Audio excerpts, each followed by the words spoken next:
जी गोष्ट मी आज तुमच्या सगळ्यांशी बोलणार आहे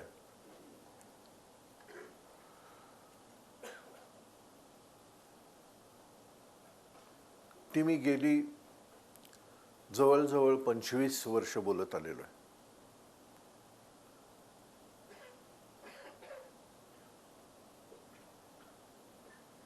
कारण हा वर्कशॉप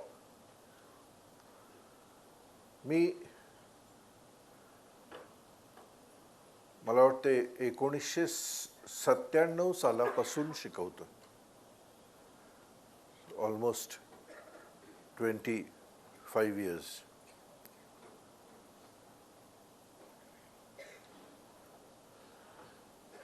प्रत्येक माणसाचा जीवनामध्ये एक रोल असतो. तसा मला वाटतंय निर्मात्याने माझा रोल डिफाईन करून मला पाठवलं आणि म्हणून गेली 25-30 वर्ष मी मला जे कळलं किंवा ज्या गोष्टींनी माझ्या जीवनामधला गुंता सुटला ते मी तुमच्याशी बोलत आलेलो आहे. आणि आनंदाची गोष्ट ही की गेल्या इतक्या वर्षांमध्ये इतक्या लोकांना हे समजलं आणि ते त्यांच्या जीवनामध्ये ते अप्लाय करू लागले आणि त्यांच्याही जीवनामध्ये जे शिफ्ट्स त्यांनी अनुभवले ते निश्चितच आणखीन प्रेरणादायी होते.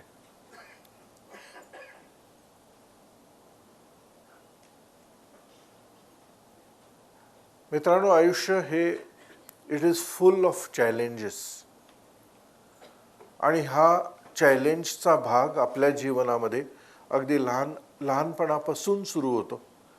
अगदी शाळा कॉलेजेसमधले चॅलेंजेस पासून ते जीवनाच्या प्रत्येक टप्प्यावरती नोकरीच्या ठिकाणी, व्यवसायाच्या ठिकाणी, रिलेशनशिप्सच्या ठिकाणी जीवनामध्ये येणारे अनेक वेगवेगळे संघर्ष,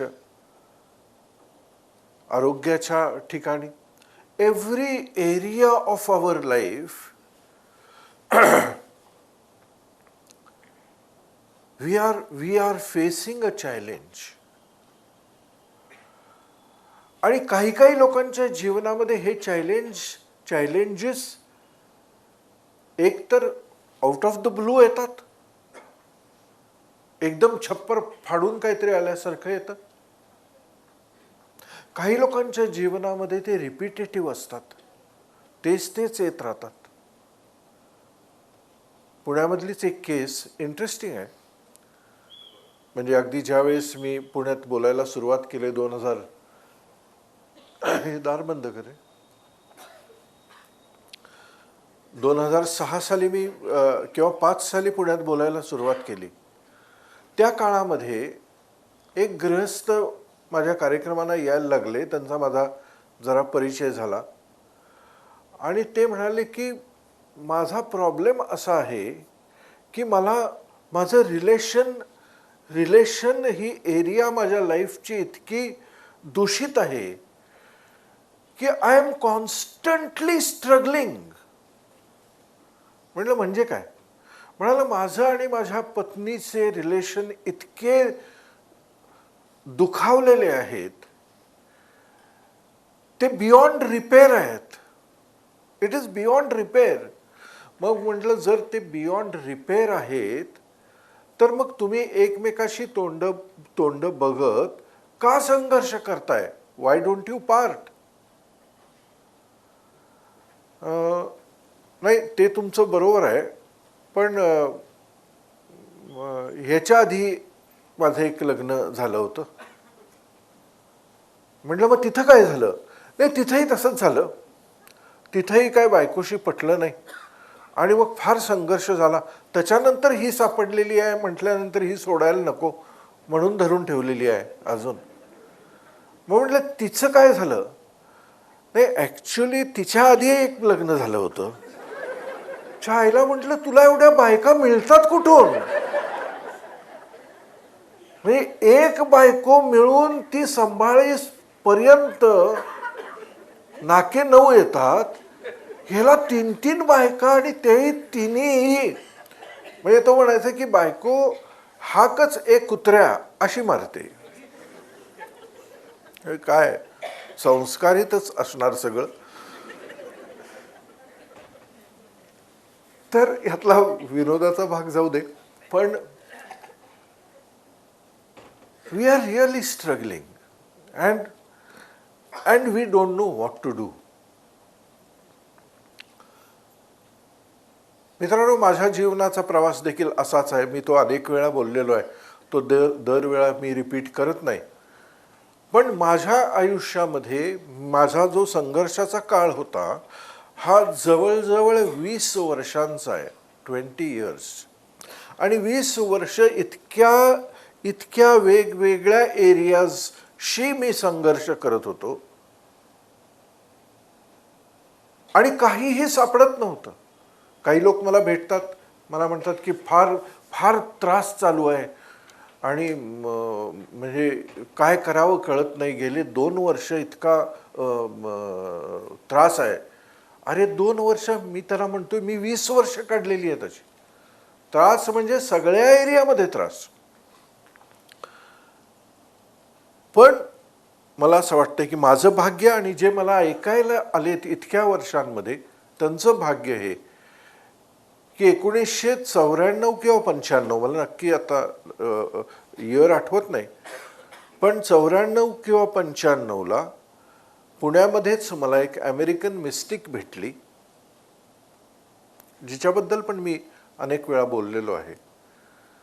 पुण्यामध्ये त्या काळामध्ये 94-95 मध्ये ती एक वर्कशॉप घेत होती, कोर एम्पॉवरमेंट नावाचं, कोर एम्पॉवरमेंट. आणि त्या वर्कशॉपची फी होती 25,000 रुपये त्या काळात, एक दिवसाचा वर्कशॉप. आणि ते कॅम्पमध्ये हॉटेल आहे ना कुठलं, ते कोपऱ्यावरती आहे ते, हां, अरोरा टॉवर्स, त्या अरोरा टॉवर्समध्ये तो वर्कशॉप होता. मला माझ्या मित्रांनी सांगितलं की अरे असा असा वर्कशॉप आहे. मी म्हटलं मी इकडून ऐकलं आणि इकडून सोडून दिलं, कारण 25,000 रुपये काय, माझ्याकडे 250 रुपये पण नव्हते काही असलं करायला. So it was out of the. पण मला असं वाटलं की मी असा अडकलेलो आहे जीवनामध्ये, असं कोण जर मला भेटलं आणि मला जर काय त्यांनी दिलं, मे बी काहीतरी सुटेल. त्यामुळे माझी एक इच्छा अशी होती की आपल्याला करता आलं पाहिजे. हे 25,000 रुपये तर फारच मोठी रक्कम आहे, होणार नाही हे पण माहिती आहे, पण इच्छा होती की होना चाहिए, हुआ तो कितना अच्छा होगा. आणि मित्रांनो, माझं भाग्य असंच म्हणेन, किंवा भाग्य म्हणूया का, हे सगळं डेस्टिन्ड असते, सगळं डेस्टिन्ड असते. समृद्धीचा साक्षात्कार या पुस्तकामध्ये बरेच वेळा मी लिहिलेलं आहे की इथं कोणताही योगायोग असत नाही, ही सगळी एक योजना असते. त्यामुळे ही योजना असावी. आणि माझा असा एक मित्र मला भेटला ज्यांनी परत मला ह्याच वर्कशॉपविषयी सांगितलं. आणि मी म्हटलं की अरे काश मैं ये कर सकता था. तर तो म्हणाला काश क्यों, तुम कर सकते हो. मी म्हटलं तू काय मला पेपटॉक द्यायला लागलायस, हां तुम कर सकते हो वगैरे. म्हटलं कुठनं आणू पैसे. अरे पैसे सोडून दे म्हणाला, मीच ऑर्गनाईज करतोय तो, तू व्हॉलंटियर म्हणून घुस. अरे म्हटलं ही क्या लॉटरी लग गई ना. आणि असं करून त्या व्हॉलंटियर म्हणून आम्ही आत शिरलो. खरं तर त्या बाईनं जे काय दिवसभरात शिकवलं ते असं वरवरूनच चाललं होतं, पण त्याचा जो अर्क होता तो मला कळला होता. बाकी त्या बाई काय बोलत होत्या मला काही कळत नव्हतं, कारण I was not ready to understand what she was speaking. पण मला अर्क कळला होता. आणि म्हणजे पहिलं तर त्यांनी जे सांगितलं ते मला झेपलं नाही, पचलं नाही, पटलं नाही. आणि मी म्हटलं हे असलं काहीतरी करून आपल्या जीवनामध्ये काय फरक पडणार. म्हणून थोडासा असा निराशेचा सूर घेऊनच मी परत घरी गेलो कोल्हापूरला. पण म्हटलं की आपलं नशीब आहे की आपल्याला हे करायला मिळालं. त्या बाईनी आपल्याला दिवसातून 15 मिनिटं इन्व्हेस्ट करायला सांगितलेली आहेत. एक अलाइनमेंट घडवायला. करके तो देखेंगे, क्या फरक पडता, नाही हुआ तो नाही हुआ. अशा विचाराने मी माझं काम सुरू केलं. आणि मित्रांनो, पहिलं 21 दिवसांचं आवर्तन केलं अँड नथिंग चेंज्ड. काहीही बदल घडला नाही, काहीच, म्हणजे काही मुवमेंटच झाली नाही. कारण पहिलंच 21 दिवसाचं आवर्तन होतं ते. आणि 21 दिवसानंतर काहीच झालं नाही म्हटल्यानंतर मी म्हटलं की नाही, हे असलं काय, मला माहितीच होतं की असलं करून काय होणार नाही आहे. ठीक आहे, त्या बाईंना काहीतरी वेगळं माहिती असेल जे मला कळलं नसेल, व्हॉट एव्हर. पण असं वाटलं की इथं 21 दिवसाला सोडायला नको, हे जरा कंटिन्यू करूया, आणखीन एक 21 दिवसाचं आवर्तन करून बघूया. आणि मी ज्यावेळेस दुसरं ते आवर्तन केलं 21 दिवसाचं, त्यावेळेला मला असं लक्षात आलं की माझी आतली फ्रिक्वेन्सी बदलायला लागलेली आहे. मला आतून एक आंतरिक बदल लक्षात यायला लागला. अरे म्हटलं, हे इंटरेस्टिंग आहे, असं आधी झालं नव्हतं. मी पूर्णपणे डिप्रेशनमध्ये होतो त्या काळात, पूर्णपणे डिप्रेशनचं का, अगदी क्लिनिकल डिप्रेशन असं जरी आपण त्याला म्हटलं नाही तरी मानसिक, म्हणजे प्रॅक्टिकल सर्कमस्टेन्शियल डिप्रेशन होतं. कारण काम नाही, धंदा नाही, पैसे नाही, काही नाही. आणि मला असं लक्षात आलं की परिस्थिती बदललेली नाही आहे, पण माझी मनस्थिती बदलली होती. अरे म्हटलं, हा फरक माझ्यासाठी इतका वेगळा होता की मी आतून असा चार्जड झालो त्या पुढच्या 21 दिवसामध्ये. मी म्हटलं, काहीतरी घडतंय. पुन्हा 21 दिवस केले, आणखीन मला काहीतरी त्यातनं सापडलं, पुन्हा 21 दिवस केले. आणि चौथ्यांदा ज्यावेळेस मी हे आवर्तन केलं त्यावेळेस मित्रांनो, एक चमत्कारिक गोष्ट घडली. एक असं पेमेंट माझं यायचं होतं जे जवळजवळ वर्षभर अडकून नव्हतं. सोलापूर जिल्हा परिषदनी माझं पहिलं पुस्तक घेतलं होतं, 1000 कॉपीज घेतल्या. आणि तिथं पोचल्यानंतर त्यांचे चेअरमन बदलले. ज्या चेअरमननी मला ती ऑर्डर दिली होती ते चेअरमन बदलले. आणि नवीन आलेल्या चेअरमननी सांगितलं की ही रद्दी घेऊन जावा, आमचा याचा काही संबंध नाही.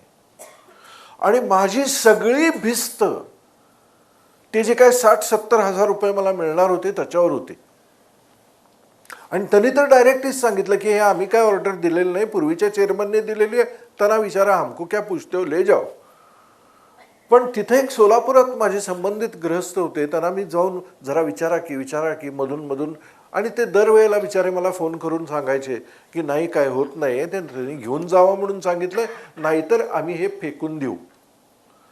अशा पॉइंटला आलेलं असताना ते उपाध्ये नावाचे गृहस्थ होते, त्यांनी मला फोन केला आणि ते म्हणाले की सर, अहो चेक आलाय त्यांचा, मला त्यांनी बोलवून चेक दिलाय, मी तुम्हाला पोस्ट करतो.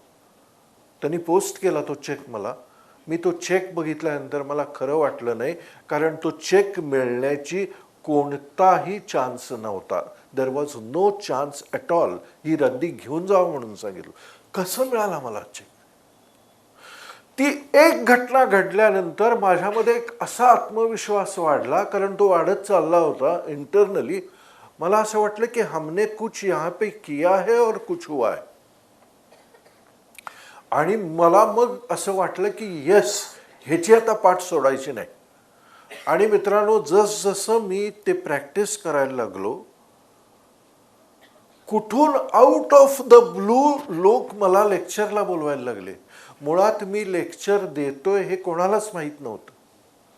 तरी मला असे लोक विचारणा करायला लागले की ह्या कॉलेजमध्ये असं लेक्चर आहे, ह्या विषयावर तुम्ही देऊ शकाल काय? अरे ते येत आहेत कुठून? मानधन किती? 300 रुपये. अरे म्हटलं 300 रुपये तर कोणी बघितले होते. आणि मुळात हे पैसे मिळाले आणि असे सुरू, अगदी शिवाजी युनिव्हर्सिटीपासून अनेक ठिकाणून मला बोलवणं यायला लागलं. आणि मग मी काहीतरी उपयोगाचं सांगतोय. मी त्यावेळेला प्रामुख्याने 2 गोष्टीवरती बोलत होतो. एक तर पर्सनॅलिटी डेव्हलपमेंट आणि दुसरा माझा विषय होता स्ट्रेस मॅनेजमेंट. ह्याच्यावरती बोलायला लागल्यानंतर लोक बोलवायला लागले. असे 300 रुपये करून पैसे जमायला लागले. आणि जे महिना चालायला मला 3,000 रुपये लागायचे, घर चालायला 3,000 रुपये महिन्याला लागायचे. माझ्याकडे 3,000 रुपये निर्माण करायची कोणतीही योजनाच नव्हती. पण ज्यावेळेस हे सगळं काहीतरी माझ्या आत घडायला लागलं, थिंग्स स्टार्टेड मूव्हिंग, आणि मला पैसे यायला लागले. म्हणजे 3,000च्या ऐवजी मला 6,000, 7,000, 8,000 असे पैसे मिळायला लागले. लोक स्वतःहून बोलवायला लागले.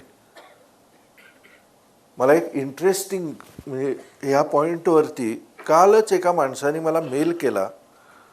इंटरेस्टिंग आहे, बघूया. म्हणजे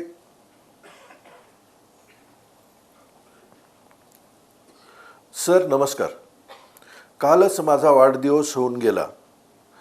त्यानिमित्ताने एक अनुभव आपल्याशी शेअर करावा म्हणून लिहित आहे. मुंबईचे ग्रस्त आहे ते. गेल्या काही वर्षांपासून माझा वाढदिवस हा एक प्रकारचा सोहळा झाला आहे. कालच्या दिवसांमध्ये जवळपास 5 ठिकाणी जाऊन मला वाढदिवसानिमित्त केक कापावे लागले. आणि पुढील 2 दिवसात आणखीन काही मित्रांनी मला आमंत्रित केले आहे. या काही वर्षांमध्ये अचानकपणे लोक माझ्याकडे आकर्षित होऊ लागलेले आहेत. लोकांना मी आवडू लागलो आहे. त्यांना माझ्याबरोबर वेळ घालवण्यात मजा येते. व्यवसायामध्ये सुद्धा मला ग्राहक शोधावे लागत नाहीत. समोरून माझ्याकडे लोक गुंतवणूक करायला किंवा विमा काढायला येत असतात. माझ्यासाठी हा एक चमत्कारच आहे असं म्हणावं लागेल. माझे मित्र, ग्राहक मला नेहमी हे सांगत असतात की तू नेहमी आनंदी असतोस आणि त्यामुळे तुझ्याबरोबर वेळ घालवण्यासाठी मजा येते. तुला भेटलं की बरं वाटतं. आमचे दुःख तू सोबत असलास की काही क्षण तरी आम्हाला विसरता येतात. याच्या मागचे एकमेव कारण हे असू शकतं की माझे हार्ट चक्र ओपन झालेले आहे आणि हे माझं चक्र ओपन करण्यामध्ये 100% आपलाच हात आहे. गेल्या 12 वर्षांमध्ये आपण जे काही शिकवलं ते प्रामाणिकपणे करण्याचा प्रयत्न मी केला आणि त्याचे रिझल्ट मला आता दिसायला लागले आहेत. जेव्हापासून आपल्या संगतीमध्ये राहण्याचा योग मिळाला आहे तेव्हापासून आयुष्य सहज, सोपं आणि सुंदर झालेलं आहे. याबद्दल मी आपला मनापासून कृतज्ञ आहे. Ashok Patil. It is so interesting. Exactly माझं असं व्हायला लागलं. मला लोक बोलवायला लागले, मला व्याख्यानाला बोलवायला लागले.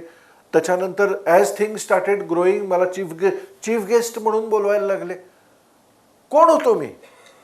म्हणजे I was an absolute nobody. पण पीपल स्टार्टेड इन्व्हायटिंग मी. बरं, सिनेमा म्हणून माझी कारकीर्द पूर्णपणे काय म्हणूया त्याला डिस्ट्रॉयच झाली होती.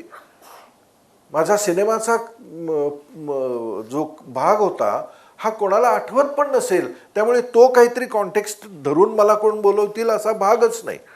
कारण मी पडेल नट होतो. मी नट होतो की नाही इथून सुरुवात होती, पण मी पडेल होतो. त्यामुळे पडेल नटाला कोण बोलवेल, त्यामुळे तोही नव्हता. पण all these things started happening. आणि मित्रांनो, त्याच्यानंतर ज्या गोष्टी घडल्या माझ्या जीवनामध्ये त्या फारच विलक्षण होत्या.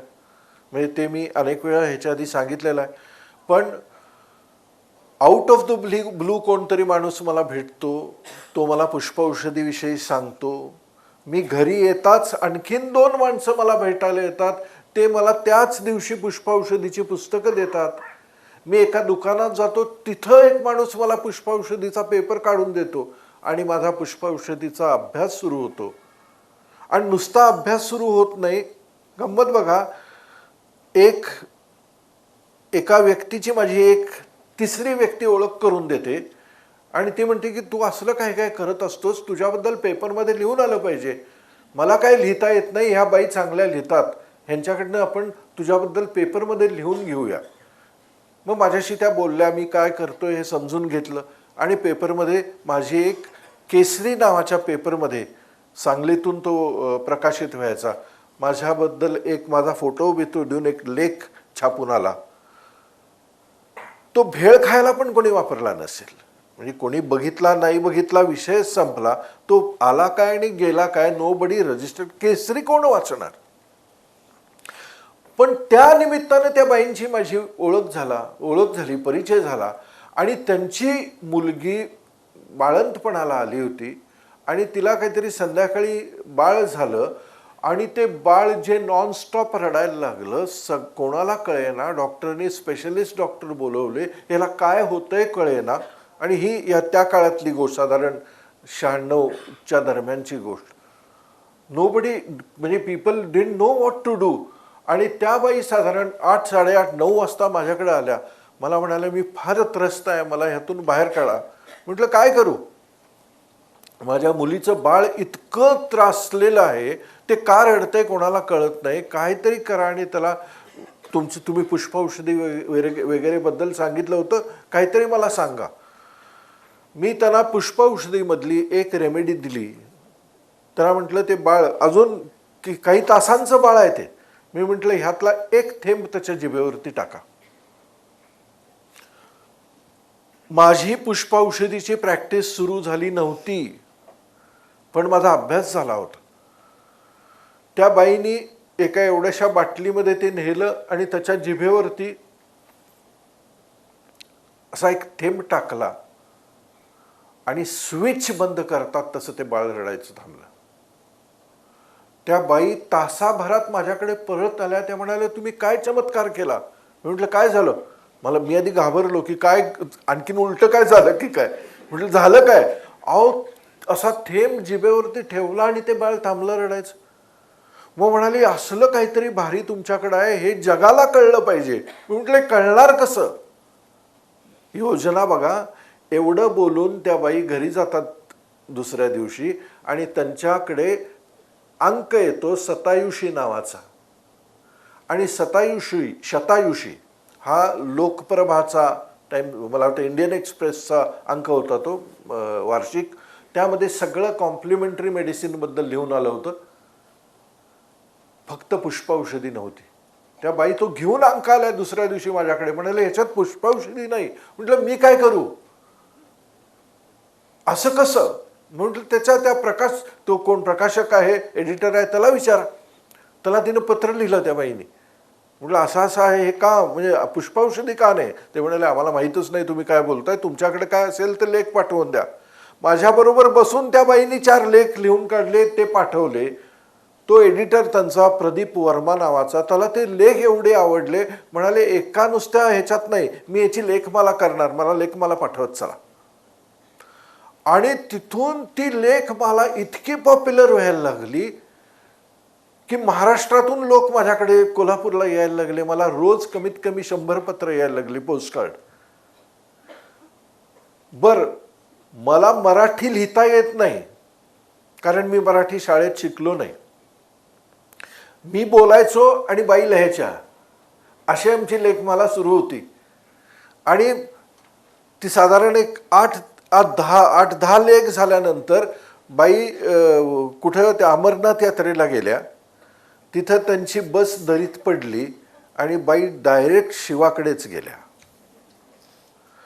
आता माझी परिस्थिती अशी की बाई गेलेल्यात, लिहिणार कोण? मला काही लिहिता येत नाही, मला साधं मराठीत पत्र लिहिता येत नाही. आणि त्याचा फोन एडिटरचा की पुढचे लेख कुठं आहेत. मी संबंधित लोकांना जाऊन भेटलो की अहो काहीतरी करा बाबा, लेख बिक लिहिताय का बघा. ते म्हणाले कोणाला वेळ आहे लेख लिहायला, आमचं आम्हाला झालंय पुरं. मग म्हटलं करायचं काय, बंद करायची लेख मला. मी म्हटलं आपलं मोडकं तोडकं जे काय आपण जसे बोलतो तसं तर मला लिहिता येतंय. म्हटलं तसं लिहूया. तसे एक 4 लेख कसे तरी लिहिले आणि पाठवले.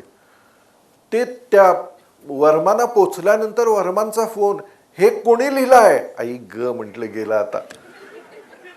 मी म्हटलं का हो, कोणी लिहिलं आहे? म्हटलं सर मीच लिहिलं आहे. अहो भारी लिहिताय तुम्ही. मग आता कशाला शोधत बसताय, तुम्हीच लिहायला सुरुवात करा. आणि अशातून माझा लेखक निर्माण झाला. काय म्हणजे कुठून कुठं काय संबंध आहे काय? मला लोक आज म्हणतात की तुम्ही काय ओघवतं लिहिता हो. अहो ओघवतं लिहिता म्हणजे काय माहीतच नाही, शब्दच नाहीत माहीत तर बोलतो तसं लिहितो ते त्याला ओघवतं वाटतं. सगळं हे पिक्चर जिक्सॉ पिझल एकमेकामध्ये जसा फॉर्म होत गेला आणि माझं जीवन मित्रांनो बदलत गेलं. आपण इतक्या त्रासात असतो. 4 प्रमुख एरियाज असतात आपल्या त्रासाच्या. पहिलं असतं जीवन प्रवाह, जीवनाचा प्रवाह. त्यामध्ये सगळ्यात महत्त्वाचा एलिमेंट असतो पैसा. पैशाच्या एरियामध्ये आपण इतके चॅलेंजेस फेस करतो. We don't know what to do. We struggle with money. Not everyone but most of us struggle with money. दुसरा एरिया आहे मन.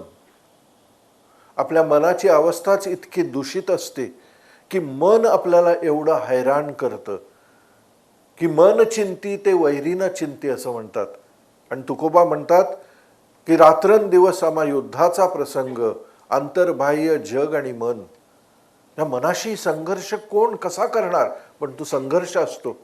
तिसरं असतात नातेसंबंध, रिलेशनशिप्स. आपल्या पार्टनर बरोबर, आपल्या घरातल्या लोकांच्या बरोबर, आपल्या मुलांच्या बरोबर, आपल्या सहकारांच्या बरोबर. आणि चौथे असतं आपलं आरोग्य. These are the 4 areas. आणि ह्या बाईंचा ज्यावेळेस मी कोर्स केला त्यावेळेस ह्या बाईंनी पहिला प्रश्न सगळ्यांना विचारला होता की तुम्ही कशाशी स्ट्रगल करताय. आणि मोस्ट ऑफ देम सेड की आम्ही जीवनाच्या अनेक एरियाजमधून स्ट्रगल करतोय. तर त्या म्हणाल्या की तुम्हाला काय वाटतंय, काय कारण असेल. Nobody had an answer because nobody knows. मग आपण आपल्या बुद्धीनं किंवा आपल्या आईवडिलांनी जे काही केलेलं असतंय, आपल्या आजूबाजूच्या लोकांनी जे केलेलं असतंय ते आपण स्वीकारतो. आणि मग एकतर आपण ॲस्ट्रॉलॉजरकडे जातो की बाबा तुझ्याकडे काय उत्तर आहे काय. आपण मग कुठल्या तरी महाराजांच्याकडे जातो किंवा तुमच्याकडे काय उत्तर आहे काय.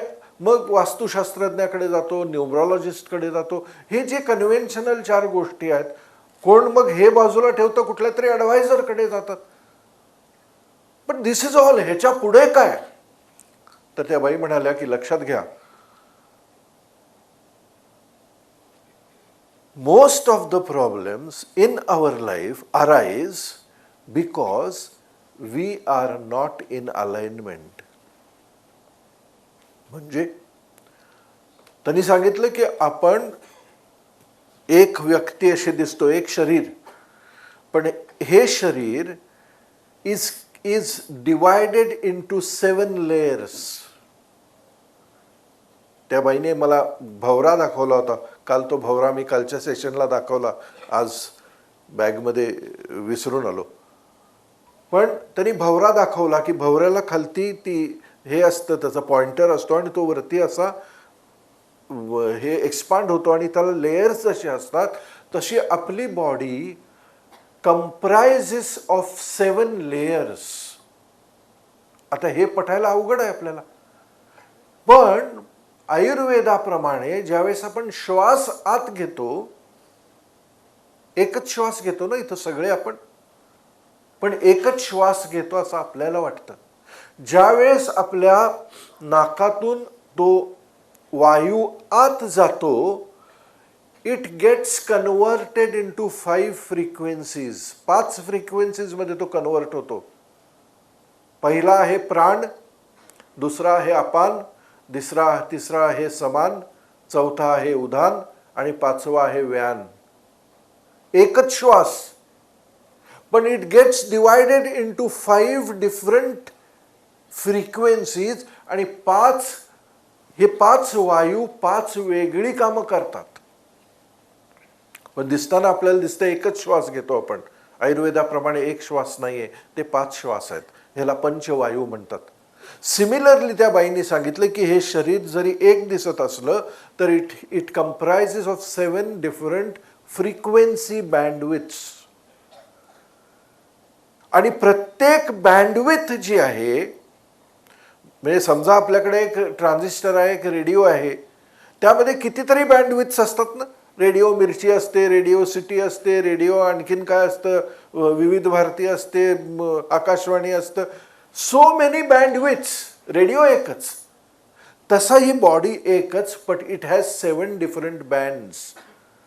काही कल्चर्समध्ये ते 5 आहेत, काही कल्चर्समध्ये ते 8 आहेत, काही कल्चर्समध्ये आणखीन जास्त आहेत. पण त्या बाईने आम्हाला जे सांगितलं की the body comprises of 7 different bandwidths and each bandwidth is related to one area of life. So पहिली ती बँडविथ जी आहे, पहिली बँडविथ, बेस बँडविथ, त्याला मूळाधार म्हणजे इन्सिडेंटली त्यावेळेला त्या बाईंनी चक्रांविषयी काही सांगितलं नाही. पण ज्यावेळेस मी ह्याचा नंतर अभ्यास करायला लागलो, मला असं लक्षात आलं की हे मी आधी कुठेतरी वाचलेलं आहे. आणि मग माझ्या लक्षात आलं की दिस इज इक्वल टू द योगिक चक्राज. पण त्या बाईंनी कोर एम्पॉवरमेंटमध्ये योगिक चक्रासचा अर्थ संदर्भ घेतला नाही, त्यांनी फ्रिक्वेन्सीजचा संदर्भ घेतला होता. पण whether it is a frequency, you call it a frequency और यू कॉल इट अ चक्रा, आपल्याला इंटरेस्ट आम खाने से है. सो पहिली जी त्याची फ्रिक्वेन्सी आहे ती आपल्या जीवनाच्या प्रवाहाशी आहे. आपल्या जीवनाचा प्रवाह कसा आहे, इज इट स्मूथ का तो संघर्षमय आहे. आणि त्यांनी सांगितलं, म्हणजे त्यामध्ये पैसा हा महत्त्वाचा एलिमेंट, त्यांनी सांगितलं की जर तो सुरळीत नसेल आणि संघर्षमय असेल तर तुमची ती बँडविथ अलाइनमेंटमध्ये नाही. So that is the first thing की आयुष्य जगतानाच जे काही लागतं जगण्यासाठी, सपोर्ट असू दे, पैसा असू दे, कोऑपरेशन असू दे, ह्या सगळ्या गोष्टी जर तुमच्या जीवनामध्ये तुम्हाला प्राप्त होत नसतील आणि नुसतेच अडथळ्यांच्या शर्यतीत तुम्ही पुढे जात असाल तर तुमचं पहिलं bandwidth is out of alignment. त्याच्यावरचं बँडविथ चक्राच्या पॉइंट ऑफ व्ह्यूने आपण बघितलं तर आपल्या नाभीच्या खालचं बँडविथ आहे ते, त्याला चक्रांमध्ये स्वाधिष्ठान म्हणतात. या पहिल्या चक्राला मूळाधार म्हणतात, मूळ आधार, जगण्याचा मूळ आधार. आणि त्याला म्हणतात स्वाधिष्ठान. स्वाधिष्ठान याचा अर्थ स्वचं अधिष्ठान, स्वचं अधिष्ठान. मग तुमची इंटरनल पॉवर किती आहे, कारण इंटरनल पॉवरवरती सगळं अवलंबून आहे. इकबाल म्हणतात तसा कर खुदी को बुलंद इतना कि हर तकदीर से पहले खुदा खुद बंदे से पूछे बता तेरी रजा क्या है. ही शक्ती जी आहे, कोणतीही कलॅमिटी आली, कोणताही चॅलेंज जर आला तर ती फेस करण्याचं सामर्थ्य जर असेल आपल्यामध्ये तर ते आपण फेस करू शकतो. सामर्थ्यच नसेल तर इथल्या लेवललाच आपली बॅटरी डाऊन होते आणि then we cannot solve a problem. We need, ज्याला आत्मशक्ती म्हणतात. But we don't know what आत्मशक्ती इज. आपण अध्यात्मामध्ये कुठेतरी आत्मशक्ती एवढा शब्द वाचलेला आहे. व्हॉट इज आत्मशक्ती, व्हॉट इज इनर स्ट्रेंथ. ती आपल्या सगळ्यांच्या मध्ये असते. काही लोकांच्यात कमी असते, काही लोकांच्यात जास्त असते. आणि साधी गोष्ट, ह्या आत्मशक्तीलाच साध्या इंग्लिश भाषेमध्ये कॉन्फिडन्स म्हणतात. ज्या माणसाकडे कॉन्फिडन्स आहे त्या कॉन्फिडन्सवरती तो काही करू शकतो, फक्त कॉन्फिडन्स पाहिजे. आणि हे दुसरं जे बँडविथ आहे, दुसरं चक्र जे आहे ते त्या कॉन्फिडन्सशी रिलेटेड आहे, त्या पॉवरशी, इनर पॉवरशी रिलेटेड आहे आणि तुमच्या आरोग्याशी रिलेटेड आहे. जर तुमच्या जीवनामध्ये ही जर आत्मिक शक्ती कमी पडत असेल, हा कॉन्फिडन्स कमी पडत असेल, जगण्याचं पॅशन जर नसेल. अलीकडेच एक जपानी लोकांनी पुस्तक लिहिलं, ते फार प्रसिद्ध झालं. त्या पुस्तकाचं नाव इकिगाई. त्याच्यावर मी एक व्हिडिओ पण केला. इकिगाई, इकिगाई म्हणजे पर्पज इन लाईफ. जगायचं कशासाठी, जगण्याचा एक पर्पज पाहिजे आणि तो पर्पजच अनेक लोकांच्याकडे नसतो. आणि स्वाधिष्ठान जागृत असलेला माणूस एक लक्झरियस लाईफ जगतो, लक्झरियस लाईफ. त्याला आणखीन चांगला दर्जा, एक्झॅक्टली ह्या चक्राचं इज इक्वल टू काय, क्वालिटी.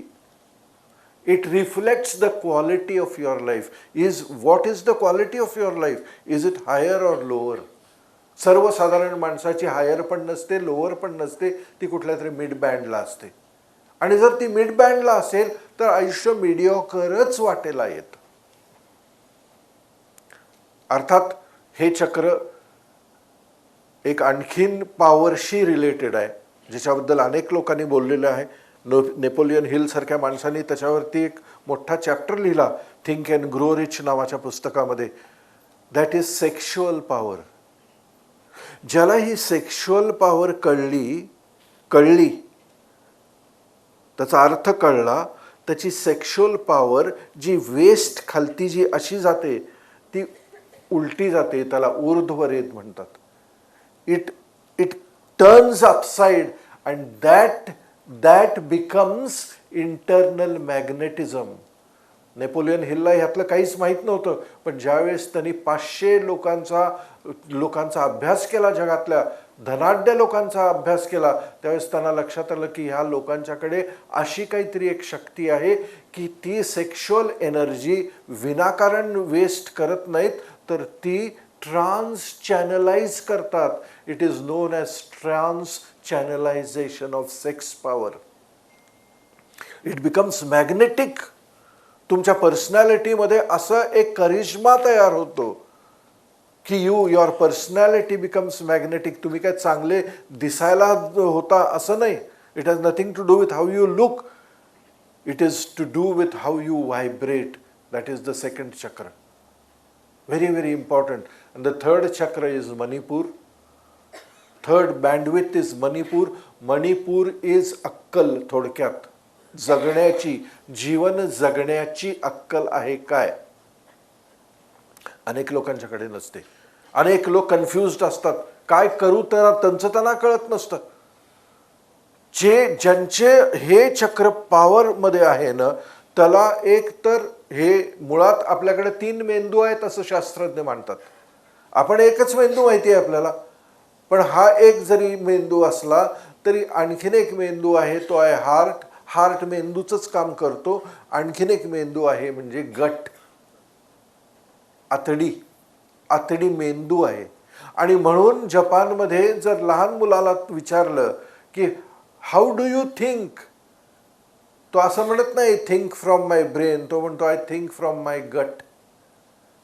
कारण इथं जे कळतं ते कळणं, इथं जे कळतं त्याच्यापेक्षा वेगळं आहे, इंटेग्रल आहेत. आणि म्हणून हे ज्याच्या सर्वसाधारण माणसाचं हे चक्र फंक्शनलच नसतं. त्याला साध्या साध्या गोष्टीमध्ये काय म्हणूया त्याला ॲडवाईस पाहिजे असतो. स्वतःची बुद्धी त्याची कधी चालतच नसते, कारण he doesn't have that power inside. आणि हे चक्र जे फार महत्त्वाचं आहे, ज्याचं हे चक्र जागृत होतं ना, त्याला इव्हॉल्व व्हावंसं वाटतं. he or she feels like improving. How many people feel like improving? माणसं स्टॅग्नेट होतात.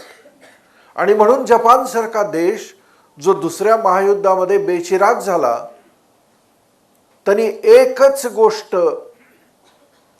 स्वीकारली, ती गोष्ट होती कायझेनचं तत्वज्ञान. कायझेन. आणि कायझेन ह्या शब्दाचा अर्थ नित्य सुधारणा, improvement on daily basis. Am I better today than what I was. अगदी शब्दशः डेली असं घ्यायला नको, पण मी आज मागच्या आठवड्यापेक्षा बेटर आहे काय, मागच्या महिन्यापेक्षा बेटर आहे का मी तिथंच आहे. ज्याचं हे चक्र फंक्शनल नसतं त्याच्यामध्ये ही जिज्ञासाच निर्माण होत नाही, त्याच्यामध्ये ही प्रेरणाच निर्माण होत नाही की आपल्यामध्ये काहीतरी आणखीन सुधार झाला पाहिजे. पण हे चक्र जर सुरू झालं ना, तर this gives you knowledge, not information. आज गुगलमध्ये इन्फॉर्मेशन आहे, नॉलेज नाही आहे. We need knowledge, we need wisdom, and this is the केंद्र ऑफ विजडम. ह्याच्यावरती आहे अनाहत. अनाहत पुन्हा कनेक्टिव्हिटी आहे आपली. Can we connect with people? जे हे अशोकनी लिहिलं आता की लोकांना मी आवडायला लागलो. How does it happen? आणि हे पूर्वी का झालं नाही? How does it happen? Because Wien this improves, Wien this opens, automatically तुमच्या आतमधला प्रेमभाव उत्पन्न होतो. आणि पाण्यावरती संशोधन ज्या माणसांनी केलं, तुम्हाला सगळ्यांना माहिती असेल कारण मी पूर्वी त्याचे सगळे स्लाइड्स दाखवायचो. त्या माणसाचं नाव मासारू इमोटो, जपानी माणूस मासारू इमोटो. पाण्याच्या प्रत्येक थेंबामध्ये त्यांनी ते मॅग्निफाय केलं आणि मायक्रोस्कोपनी जाऊन बघितलं, तर जसं तुम्ही पाण्याशी बोलता तसं पाण्याच्या आतमध्ये एक पॅटर्न तयार होतो. जर तुम्ही त्याला प्रेम दिलं तर तो एक हार्मोनियस पॅटर्न तयार होतो, आणि तुम्ही जर त्याच्याशी वाईट बोललात तर तो डिसहार्मोनियस पॅटर्न तयार होतो. आणि मासारू इमोटो म्हणतो की जर तुम्ही पाण्याला प्रेम आणि कृतज्ञता ह्या दोन गोष्टी दिल्या आणि रोज जर पाणी प्यायला लागला, ते मी पूर्वी म्हणजे वर्कशॉपमध्ये हे करून दाखवायचो. I don't know if you remember. मी पाणी द्यायचो सगळ्यांना, पाणी हातात ग्लासमध्ये द्यायचो आणि आधी सांगायचो की चव घेऊन बघा त्याची. आणि चव घेऊन बघितल्यानंतर नुसतं मी 1 मिनिटासाठी पाण्याकडे बघून प्रेम आणि कृतज्ञता हे 2 भावना त्याच्याशी रिलेट करा असं सांगायचो आणि परत परत पाणी प्या म्हणून सांगायचो. पाण्याची चव बदलते. ट्राय करा घरी जाऊन 1 मिनिटं त्याच्याकडे बघायचं आणि actually connected, give it love energy. The taste of the water changes. आणि मासारू इमोटो म्हणतो की पाण्यामध्ये प्रेम आणि कृतज्ञता दिल्यानंतर त्याची जी आकृती तयार झाली वॉज द बेस्ट आकृती I have seen in life. आणि तो म्हणतो की ज्याचं हे केंद्र ओपन होतं विथ लव्ह अँड ग्रॅटिट्यूड, त्याचं भाग्य उजळतं. Something very interesting. ह्याच्यावरचं आहे विशुद्ध चक्र, जे ॲक्च्युली कम्युनिकेशनशी रिलेटेड आहे, पण जिथून तुमची व्हॅल्यू गेज होते. तुमचं कोणी ऐकतं काय? आपल्या घरात लोक ऐकत नाहीत अनेक लोकांच्या, पण मग लोकांना तुमच्याकडे तुम्ही जे सांगाल ते त्यांनी स्वीकारलं पाहिजे. हेच ज्यांचं दूषित असतं त्यांचं कोण ऐकत नाही, त्यांना काही व्हॅल्यू नसते आणि किंमत नसते. पण जर हे जागृत झालं तर तुमच्या शब्दाला व्हॅल्यू निर्माण होते. आणि हे चक्र आहे, हे बॅलन्सचं चक्र आहे. डाव्या आणि उजव्या मेंदूचं कोहरन्सचं चक्र आहे आणि अंतप्रेरणेचं चक्र आहे. सो या बाईने ज्या वेळेस हे सगळ्या गोष्टी अलाइन करायला शिकवल्या, एकतर ज्यावेळेस तिनं आम्हाला ॲनालिसिस करायला सांगितलं, इव्हॅल्युएट करायला सांगितलं. तुम्हाला हे दुसरं सेशन जे आपलं आहे, माझ्यानंतर मिनल जे सेशन घेणार आहे त्यामध्ये ती तुम्हाला एक क्वेश्चनेअर देणार आहे तुमचं, तुम्हाला इव्हॅल्युएट करायला की तुम्हाला काय वाटतं तुमचं कुठलं चक्र बॅलन्समध्ये आहे आणि कुठलं चक्र बॅलन्समध्ये नाही आहे. तुम्ही स्टिक करा आणि ठरवा. सो तसं तिनं आम्हाला एक व्हॅल्युएशन शीट दिली होती आणि आम्हाला लक्षात आलं की आमचं एकही चक्र अलाइनमेंटमध्ये नव्हतं. सो जसजसं हे कळायला लागलं, जसजसं अलाइनमेंट म्हणजे काय कळायला लागलं, हे जे फ्रिक्वेन्सी बँड आहेत ते अलाइनमेंटमध्ये यायला लागले, कोहरन्समध्ये यायला लागले आणि प्रत्यक्ष जीवनावरती त्याचा परिणाम दिसू लागला. आणि हे आज बोलत नाही आहे मी, हे मी गेले 25 वर्ष बोलत आलेलो आहे. 25 years. आणि every year I talk about this. इथं कितीतरी लोक आहेत ज्यांनी ही कार्यशाळा कितीतरी वेळा केलेली आहे. का कितीतरी वेळा करायला लागते? कारण आपण अलाइनमेंटमध्ये आलो की ती काही काळासाठी अलाइनमेंट राहते आणि नंतर इतकी निगेटिव्हिटी आहे एकंदरीत आपल्या आजूबाजूला की तिची अलाइनमेंट घसरायला लागते. आज मिनल तुम्हाला एक इन्स्ट्रुमेंट दाखवणार आहे, त्याला ॲस्मॉस लॅकर म्हणतात. एक फ्रेंच इन्स्ट्रुमेंट आहे, त्याला एक सेन्सर आहे.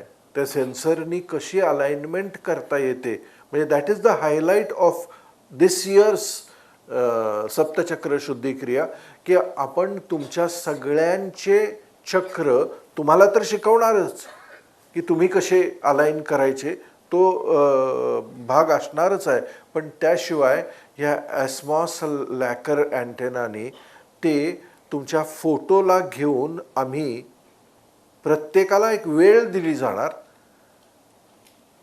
जेवढे लोक असतील त्यांना वेळ दिली जाणार, त्या वेळेला त्यांना एक विशिष्ट रिच्युअल करायला लावणार आणि त्यावेळेस त्यांच्या फोटोवरती आम्ही ती अलाइनमेंट घडवणार. सो तुमचं जे काही क्लेन्झिंग आहे ते आणखीन जलद होण्याची शक्यता निर्माण होणार. मला 21 दिवसानंतर, त्याच्या 21 दिवसानंतर ज्यावेळेस मला कळायला लागलं की कुछ हो रहा है, इथं असं होणार नाही. मला असं वाटतंय की 7 दिवसानंतर तुम्हाला फरक जाणवायला लागेल, because we are using an additional force. आपण त्याला एक टर्बो लावायचा प्रयत्न करतोय to align the entire process. So मित्रांनो, मला असं वाटतं की ही आपण इतक्या गोष्टी जगामध्ये शिकतो, वापरायचा प्रयत्न करतो, कितीतरी लोकांना त्या लाभतात. इथं जितके लोक आहेत आणि ज्यांनी टॅपिंग केलेलं आहे आणि ज्यांनी टॅपिंगचे अनुभव घेतलेले आहेत, मला एक प्रश्न तुम्हाला विचारायचा आहे. समजा जर तुमच्या जीवनामध्ये टॅपिंग नसतं तर? मला सप्तचक्र नंतर टॅपिंग भेटलं आणि ह्या दोन्ही गोष्टींनी माझं आयुष्य जे बदललं, both were so useful in keeping my self aligned with what I want. Very important thing. So मला असं वाटतं की ही आपली एक जबाबदारी आहे. आणि लक्षात घ्या, महत्त्वाची गोष्ट काय, हे जे तुम्हाला शिकवलं जाणार आहे याचा योगिक चक्रांशी काहीही संबंध नाही. कारण योगिक चक्र जागृत करायची सिस्टीम वेगळी आहे. त्याच्यामध्ये मग प्रत्येक चक्राला मंत्र आहे, प्रत्येक चक्राला दैवता आहे, प्रत्येक चक्राला वाहन आहे, प्रत्येक चक्राला आकृती आहे, प्रत्येक चक्राला पाकळ्या आहेत, प्रत्येक चक्राला रंग आहे आणि त्याची जे मेकॅनिझम आहे इट इज इंट्रिकेट. आणि वेगवेगळे लोक वेगवेगळ्या पद्धतीत त्याच्यावरती भाष्य करतात. आज तुम्ही यूट्यूबवरती गेला तर हाऊ टू बॅलन्स चक्र असं टाकलं तर तुम्हाला कितीतरी गोष्टी मिळतील, पण त्या सगळ्या योगिक आहेत. आपण योगिक काही करत नाही, आपण एनर्जेटिक करतोय. जे मला असं वाटलं was very very fast in experiencing the results of all this. So मला असं वाटतं की जर हे समोर आलेलं आहे तुमच्या सगळ्यांच्या आत्ता या लेक्चरच्या निमित्ताने, तर हा पुन्हा योगायोग नाही आहे, ही एक योजना आहे.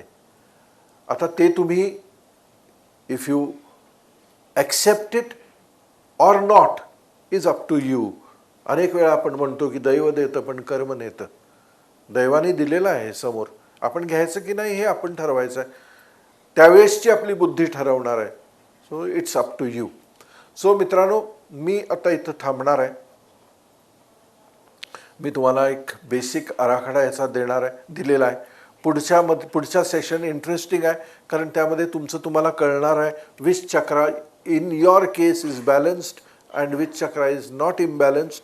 आणि आपण इथं एक डेमॉन्स्ट्रेशन करून दाखवणार आहे तुम्हाला की ह्या ॲस्मॉस लॅकर अँटेनानी काय होऊ शकतं आणि what we are going to do. तर आपण एक 10 मिनिटाचाच ब्रेक घेणार आहे, जास्त नाही, कारण we don't have a lot of time. ह्या ब्रेकमध्ये मला कोणीतरी सांगितलं की दिवाळी आहे तर आम्हाला समृद्धीचा साक्षात्कार भेट द्यायची आहे. अनफॉर्च्युनेटली त्यातला आम्ही काल कोंबो केला आणि भाग 2ची पुस्तकं सगळी संपली आपल्याकडे. आत्ता मला वाटते आहेत काय काही 10च आहेत आपल्याकडे, पण कोंबो पण आहे. पण त्याशिवाय भाग 1 आणि भाग 3 पण डिस्काउंटेड रेटला दिवाळीसाठी आपण ऑफर करायला लागलोय, in case you want to give it as a gift to someone. So मित्रांनो, मला जे काय कळलं, ज्या गोष्टींनी माझं आयुष्य बदललं, हे तुमच्यासमोर मी मांडण्याचा प्रयत्न केलेला आहे. माझी अशी मनापासून इच्छा आहे की दरवर्षीप्रमाणे तुम्ही ह्याचा अनुभव घेण्याचा प्रयत्न करावा आणि see if it really helps you, कारण it has helped thousands of people in the last 25 years. So तुमच्या समोर फक्त एक अपॉर्च्युनिटी आहे, ती तुम्ही घ्यावी अशी माझी अंतःकरणापासून इच्छा आहे. शांतपणे ऐकल्याबद्दल धन्यवाद. Thank you so much.